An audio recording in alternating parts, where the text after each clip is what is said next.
प्यारे बच्चों, आदाब।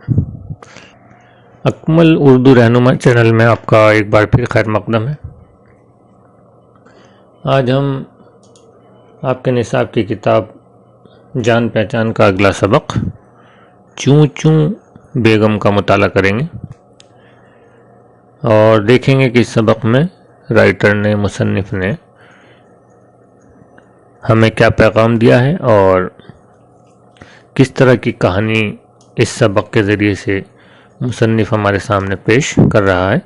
तो जैसा कि इसका नाम है चूँ चूँ बेगम, तो नाम से आप समझ गए होंगे कि चूँ चूँ जो है वो चिड़िया करती है।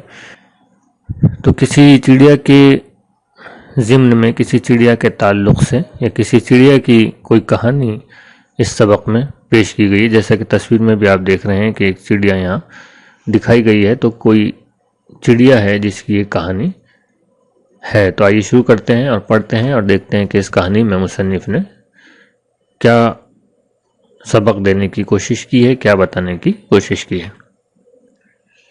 एक नन्ही सी चिड़िया चोंच में घास का सूखा तिनका लेकर झरोके से अंदर आई। झरोका कहते हैं खिड़की को। तो किसी घर के अंदर एक खिड़की थी और उसमें से एक चिड़िया जो है वो घास का एक सूखा सा तिनका लेकर उस खिड़की से अंदर आती है। उसने ये तिनका उस जगह रख दिया जहां वो घोंसला बना रही थी। घोंसला में आप देखें कि लास्ट में है, अलिफ नहीं है। घोंसला, घोंसला, तो घोंसला नहीं पढ़ेंगे हम, इसको कह रहे हैं घोंसला। तो लास्ट में ये है। ये चिड़िया बड़ी मेहनत और लगन से अपना घोंसला बनाने में लगी हुई थी।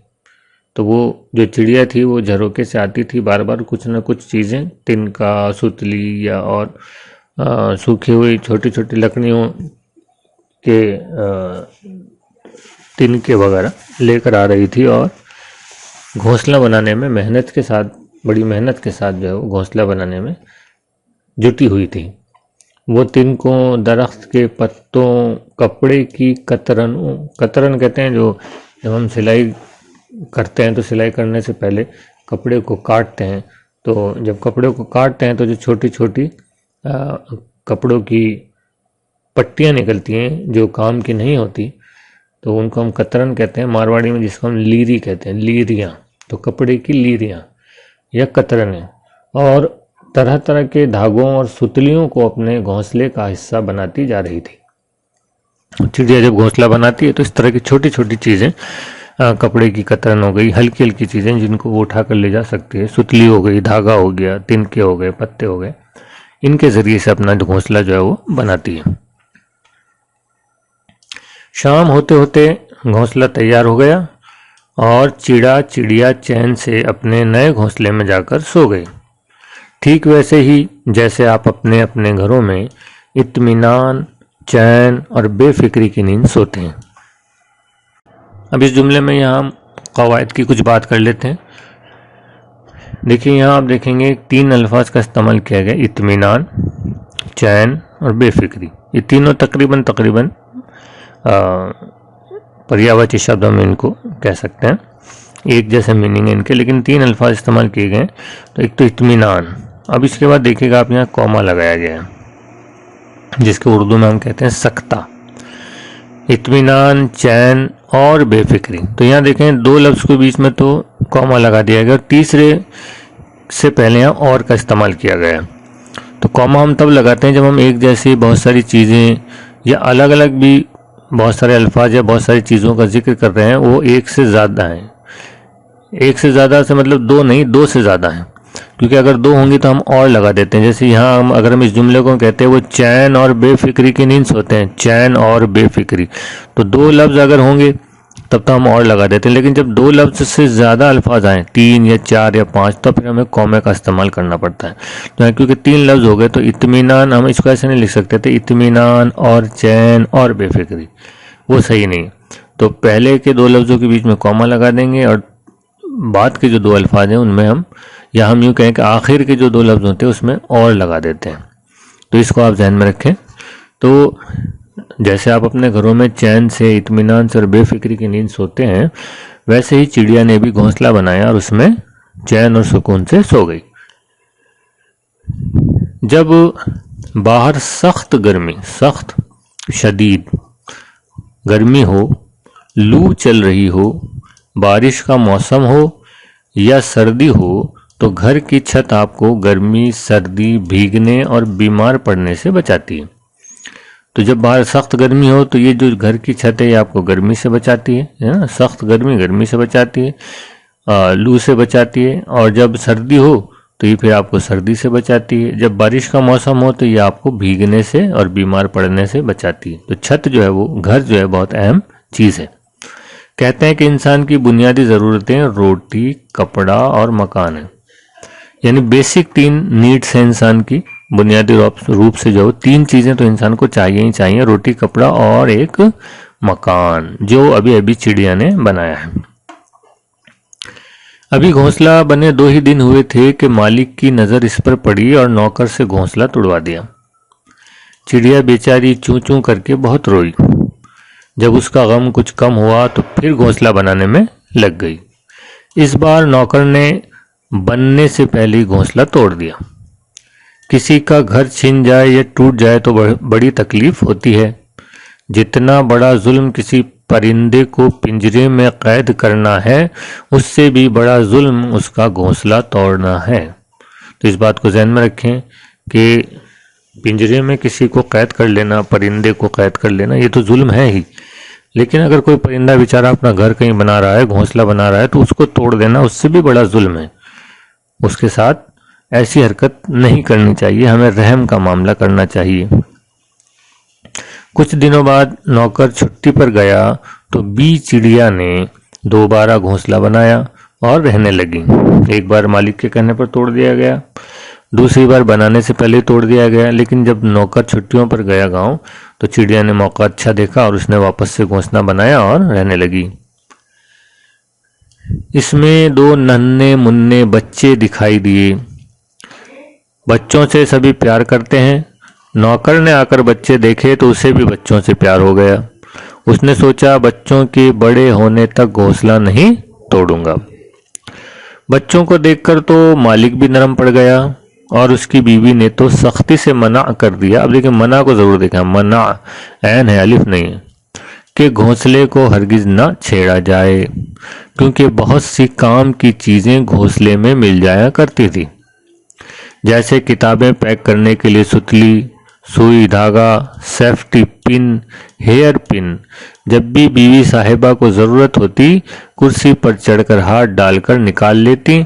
और जिस दिन उनकी खोई हुई अंगूठी भी चिड़िया के यहाँ हिफाजत से रखी हुई मिल गई, उस दिन तो मियाँ बीवी ने खुश होकर चिड़िया की दावत की। तब चिड़िया ने जो घोंसला बनाया था, जैसे शुरू में आपको बताया गया था, घोंसला बनाने के लिए चिड़िया क्या करती हैं, जो भी हल्की फुल्की चीजें मिलती हैं, सुतली, धागा, सेफ्टी पिन, वो उठाकर ले आती हैं और घोंसले में लगा देती हैं। तो जब इनके बच्चे हो गए तो नौकर को रहम आया, उसने घोंसला नहीं तोड़ा। मालिक को भी रहम आ गया, उसने भी घोंसला तोड़ने से मना कर दिया कि अभी घोंसला मत तोड़ना। और जो उनकी वाइफ थी उन्होंने भी घोंसला तोड़ने से मना कर दिया, रहम की वजह से। और इस वजह से भी कि कई चीज़ें, ज़रूरत की छोटी मोटी चीज़ें अमूमन क्या होता है कि हम रख देते हैं और भूल जाते हैं और वक्त पर हमें नहीं मिलती। तो बीबी जी को जो है जब भी ज़रूरत पड़ती है ऐसी छोटी मोटी चीज़ें चाहिए होती तो उनको घोंसले में से मिल जाया करती थी। किताब पैक करने के लिए धागा मिल जाता था, सुतली मिल जाती थी, सेफ्टी पिन मिल जाती थी।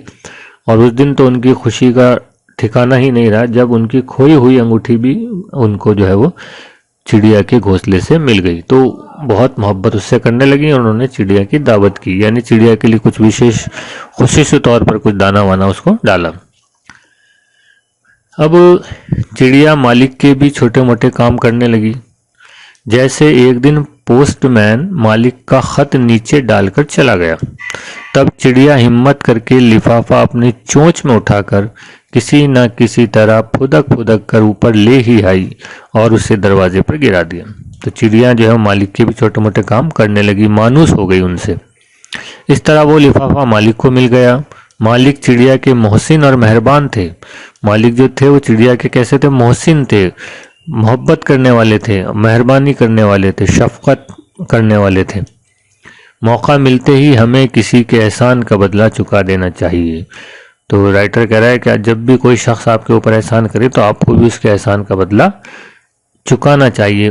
कोई शख्स आपके साथ अच्छा सलूक करता है तो आपको भी उसके साथ अच्छा सलूक करना चाहिए। बहरहाल चिड़ियों और इंसानों की दोस्ती सदियों से चली आ रही है। सदियों को जरूर देखें आप, ये सदियों लफ्ज बनाए सद से। सद का मतलब होता है 100, स्वाद और दाल है, सीन और दाल नहीं। तो सद का मतलब 100।